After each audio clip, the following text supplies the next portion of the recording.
Hey everybody, this is Rob from Revelation Rain with another video where we go through all the tracks of our most recent CD, which is called Day of the Lord. You can see part of the album cover right there on our YouTube channel, which I encourage everyone to visit, watch the videos, like them, share them, make comments, and definitely please subscribe. We're about 23 subscribers away from 300, and we'd like to hit the 300 mark. We were pretty excited when we hit the 100 mark because then we could customize our URL, which was nice. It just makes it easier when giving out the address for the YouTube channel. But I obviously want to keep building this channel up because this is where you can get access to our videos, music videos, live shows, live streams, and videos like this one. So anyway, today, as we're making our way, excuse me for a second. There we go. Making our way through the track listing on Day of the Lord, we come to track number 10. Track number 10, which would be track 3 on side 2. And I talked before about you want to come off, you want your side 2, track 1 to be a strong, hard-hitting song, and you want to follow that up immediately with another hard-hitting song, and we did with Samson Part 1, The Lion Killer. Those songs back to back are like a 1-2 punch. But all things being Revelation Rain, we're not content with just a 1-2 punch. We went with a 1-2-3 punch. And this track we're going to talk about today is by far the most menacing and intimidating song that you will hear. It's called The Ice Lord. And it was written completely by JT. Music, the arrangements, all of the lyrics were written by JT. He sings the lead vocal on this, and he sings it like if you're not listening, I don't know. There's just an intensity in his voice. There's like a fear factor, I guess is the best way to put it. It's just JT at his best. And, when he's singing that song, we were in the process of building that song up live, and we're still going to do that. We're going to build that up live. We've got a special effect we're going to use for that song that's going to center around JT just because he personifies the song. It reminds me of God of Thunder by Kiss. Okay? That song is so closely associated to Gene Simmons and that demon persona that you can't really have one without the other almost. They're permanently linked, those two. And this is how The Ice Lord is for JT. It's his song personified. It just epitomizes all the great qualities that JT brings to Revelation Rain. And I remember when JT first played the song for us, he had a demo of it. And I think it was up on SoundCloud, if I remember right. And he had done a version of it, years before, and had a good recording of it. And when he played it for us, I was like, this song has to be one that we add to the album, one that we add to our set list. This is a great song. For personal reasons, JT wanted to hold off on bringing that to the band, and we respected that, of course.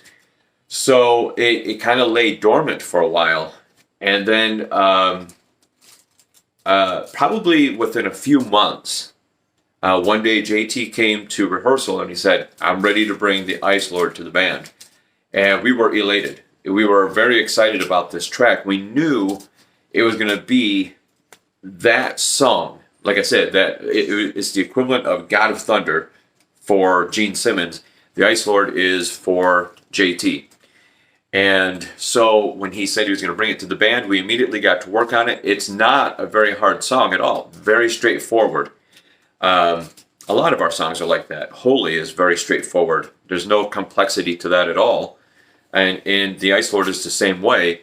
But that's okay. It doesn't need to be complex. It just needs to be hard-hitting. And that one, you're coming off Crown of Thorns and Samson, and now you've got the Ice Lord. It's like, honestly, a 1-2-3 punch, and it's it's great because it's a song by each one of us. You know, the first one, Crown of Thorns, you know, is a song that I brought. The second one, Samson, is one that Marty brought. And then you got the Ice Lord, which is what JT brought. And it's just like, wow, it just shows the diversity of this band in those three songs. Those three songs. So it's kind of like, you know, in the Bible, the book of Isaiah has 66 chapters. And each one of those chapters correlates to one of the books in the Bible. And we all know, or you should know, that there are 66 books in the Bible, okay, between the Old Testament and the New Testament, 39 in the Old, 27 in the New. And so Isaiah kind of encapsulates the entire Bible because there's 66 chapters, and each one of those chapters correlates to one of the books. And in a way, those three songs, in a certain way, they kind of encapsulate what this entire album is about. Because again, you're getting the three different perspectives, and they're back to back, and you're leading off your side two with that. And that goes back to what I was saying in the previous video.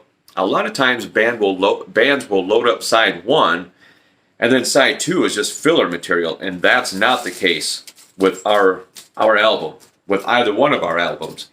And this is just proof of that. Crown of Thorns is a fantastic track. Samson is a killer track, and the Ice Lord just tops it all off. You got three great tracks right in a row. And so anyway, JT brought the Ice Lord to the band. It didn't take us long to get it down. It's relatively straightforward. I know that Grant put a lot of time into the drumming on that song.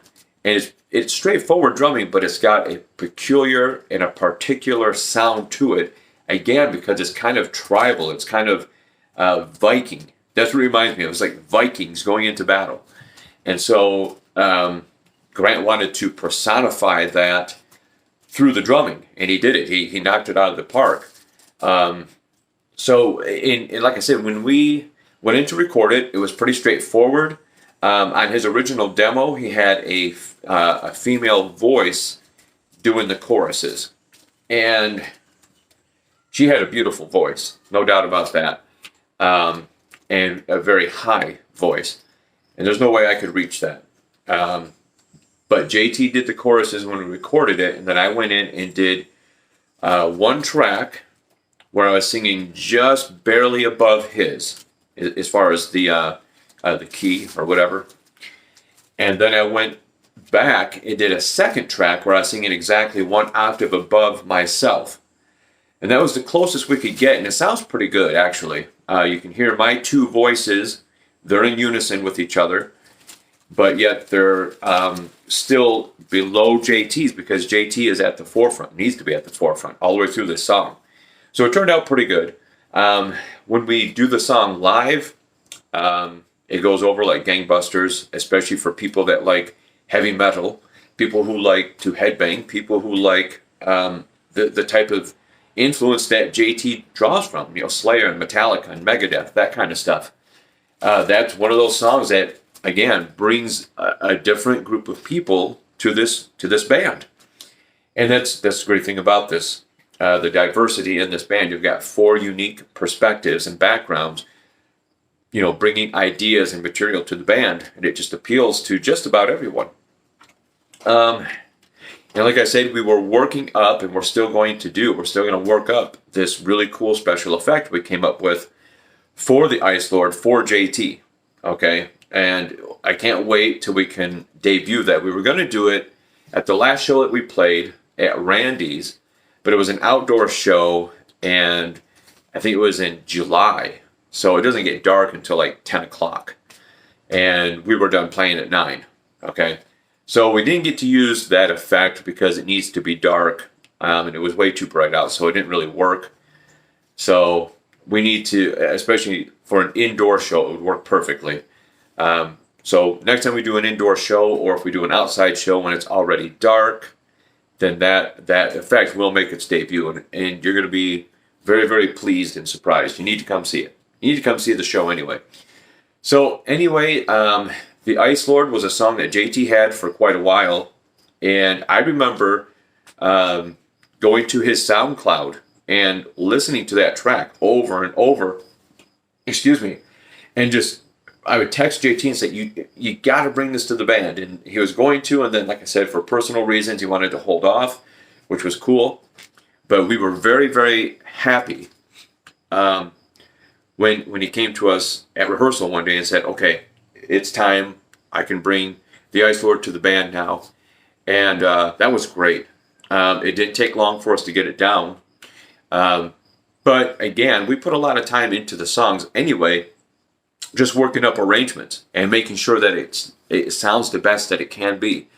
But really, very little needed to be done for this track. JT had it down. Everything that he had in place was so good, there was no need to make any changes. And like I said, it's a song that just personifies JT. And it's so closely associated to him that, only JT could pull it off.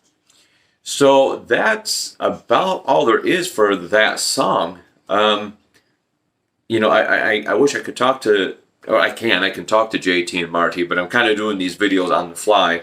Maybe I should have talked to them first and got some more background information, but at some point we are going to put out a live DVD, and it's going to be of a couple of different shows that we've done, but we're never content to just give everybody the basic stuff.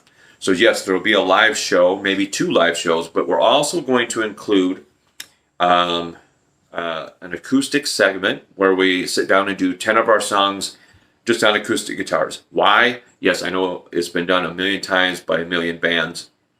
We're not doing it to ride that wagon. I think that passed a long time ago. The MTV Unplugged and all that stuff, I don't think that even exists. I don't know. Why are we doing it? Well, because we want to show people that these songs are a little more in-depth and complex than most people believe, and to show that, if you can play a song on an acoustic guitar, that says something. Playing it on an electric guitar, you have volume and distortion and everything else to compensate for lack of ability or mistakes or whatever else. On an acoustic guitar, you're pretty much stripped down, okay? There's not a whole lot you can hide. Any little mistake you make is amplified, so to speak. But not literally, of course. Anyway, so we're going to include that. And then we're also going to do something kind of like what I'm doing with these videos, where we're going to sit down and discuss in depth each of the tracks on both records and talk about how the band came together. And I've been putting up videos anyway, kind of to that effect anyhow. But this would be much more of a band effort where everybody's participating and everybody's bringing their own backstory. We really want to give people an idea of who Revelation Rain is, what we stand for, what we believe, the ups and downs, everything that's happened so far in the year and 4 months, year and 2 months that we've been together. And a lot has happened. So anyway, these videos that I'm doing, this is just a taste of what's to come.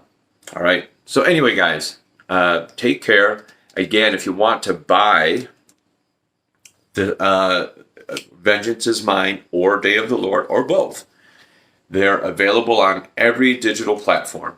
Okay. So if you're into streaming or just digital downloads, go to your favorite one. There it will be. There they both will be. If you want physical copies, you can get Day of the Lord on CD. 14 tracks for $10, or you can get Vengeance is Mine on CD, 10 tracks, $10, and or you can get Vengeance is Mine on vinyl, which is really cool for $25. I'd even make you a good deal if you buy all 3. How about that? Okay.